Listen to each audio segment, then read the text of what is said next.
Alright, we're going to start with this piece of tulip wood. This is the blank that the barrel was made from. So they'll match.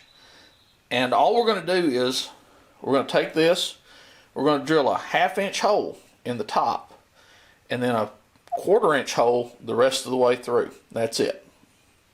Now the finished length on this is going to be about 2 inches. But I turned it, or I will turn it, I've cut it about a 1/4 inch longer than I need to, because I'm going to turn a little tenon on here so that my 4-jaw chuck can get a hold of it. And I do that so I can do the exhaust end and make it look a little nicer. I've set my drill press up with a 1/2 inch Forstner's bit, and this is only going to go down, oh, maybe halfway, and enough that my insert will go in there. I may have to adjust it a little bit, but for now I just need a good starting point. And then I'm going to finish it up with a 1/4 inch bit all the way through the bottom.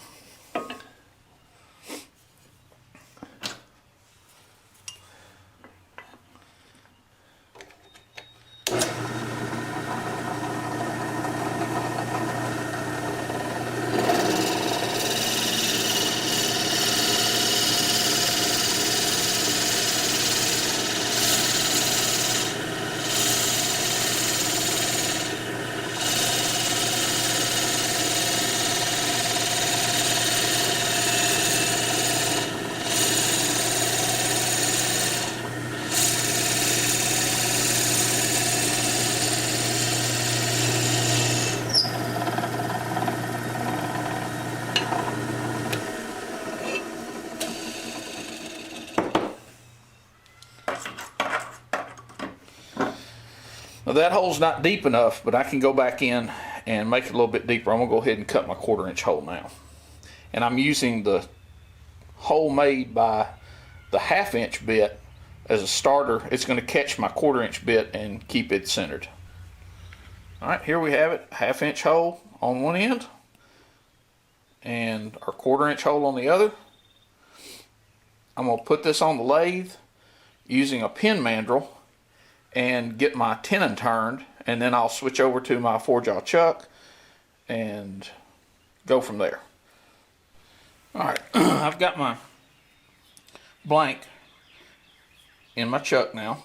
All I did was cut a little 1/4 inch or so tenon right here. I can round all this up here and then basically cut this tenon off. It's useless. But the one thing you want to make sure you do when you turn this is you want to leave your new exhaust a little wider than your insert so that it's going to actually catch on the bottom of the barrel. It doesn't need to be much. 30 seconds will work fine, a little over, but that's all it needs to be. So we're going to take this now. I'm going to get this rounded up, and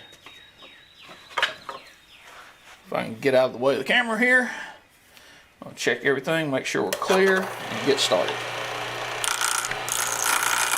Now all I've done is hogged off a little bit of this wood, and really all I was wanting to work on was this. And I'll be honest, I made a mistake. This is actually a 3/8 hole, not a 1/4 inch hole, but it should be fine. We'll find out. If it doesn't sound right, I can always change it later.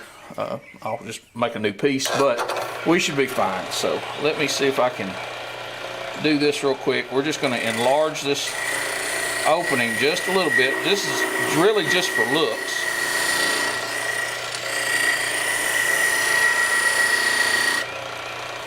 And I'm going to go ahead and cut closer to shape here, the size I want.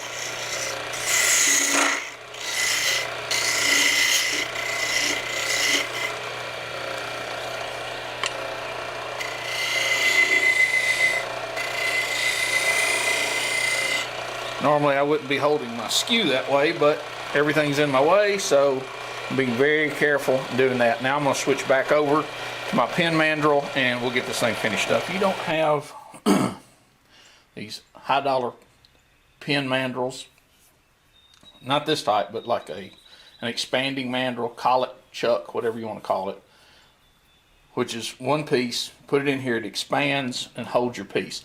Those are great. They're a little expensive. You do not have to have them to do this. You can do what I've done. This is just a $15 pin mandrel from Woodcraft that I've turned a couple of jam chucks for, and they just taper down so that they'll go up inside whatever I'm working on, and that's it. They hold it in place just fine. They work. So let me get started back on this and see if we can get it finished up.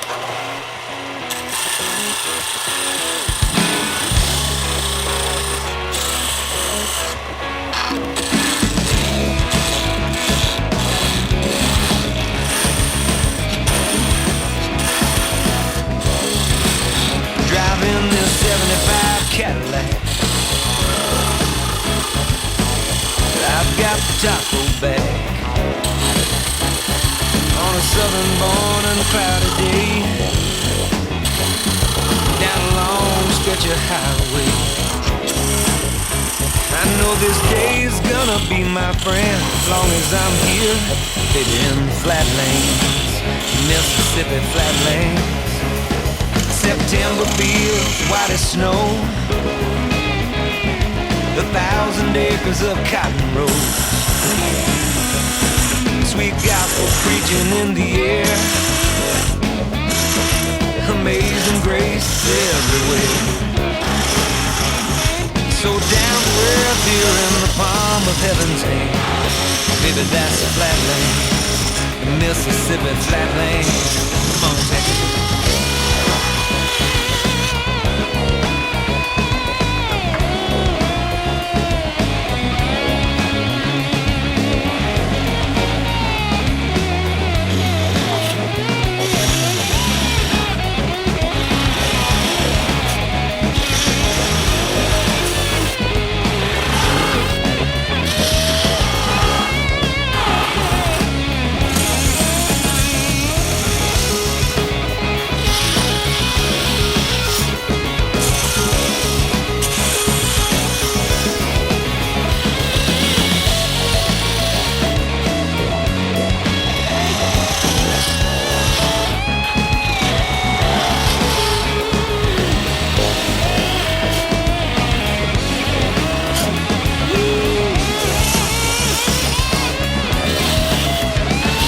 Saw an old blues man on 61, that's the highway where I'm from, playing slide guitar with a loaded gun.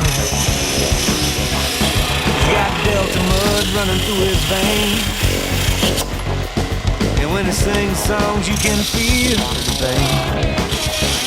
Lord, he may have a broken heart, he's got magic hands. Where else but in the down home, never loving heart.